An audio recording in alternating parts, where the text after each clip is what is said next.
Hello everyone, welcome to my another mini blog. সকাল সকাল চলে এসেছি আর একটা নতুন ভিডিও নিয়ে। আর এখন আমি আছি বাগানে। আমি প্রত্যেকদিন সকালবেলায় বাগানে একবার করে ঘুরে যাবই, তার কারণ আমার বেশ ভালো লাগে এখানটা আসতে। আর আজকে বিকালবেলা আমি গেছিলাম মায়ের সাথে হাঁটতে। প্রত্যেক দিনই মা বিকালবেলা সকালবেলা হাঁটতে যায়, তাই আজকে ভাবলাম মায়ের সাথে যাওয়া যাক। আর আমাদের এখানে যেহেতু নতুন রাস্তা হয়েছে, বেশ ভালো লাগছিল হাঁটতে। আর এই দেখো, এখন মাঠেতে সব আলু তোলা হয়েছে, গাড়িতে বোঝাই করা যায় একদম পুরো আলু। তো যাই হোক, তো এখানে রাস্তাটা তো খুব সুন্দর লাগছিলোই। আর একদম পড়ন্ত বিকেলে যেহেতু গিয়েছিলাম, ভিউটা জাস্ট অসাধারণ ছিল। আর সেই কারণে অনেক ফটো ভিডিওস কিন্তু এখানে তোলা হয়েছে, সেগুলো আমি আস্তে আস্তে পোস্ট করব।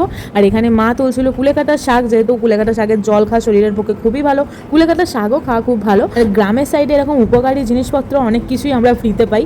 যাই হোক, দেখো ওই দূরে আমরা ছিলাম আর হেঁটে হেঁটে মাঠের ওপর দিয়ে আমরা চলে এসেছি এত দূরে।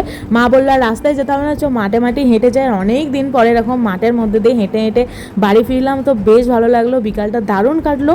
আর তোমাদের এই ভিডিওটা কেমন লাগলো অবশ্যই কিন্তু কমেন্ট করে জানাতে ভুলো না। আর ভিডিওটা ভালো লাগলে একটা লাইক করে দিও। দেখা হচ্ছে আবার একটা নেক্সট ভিডিওতে। টাটা।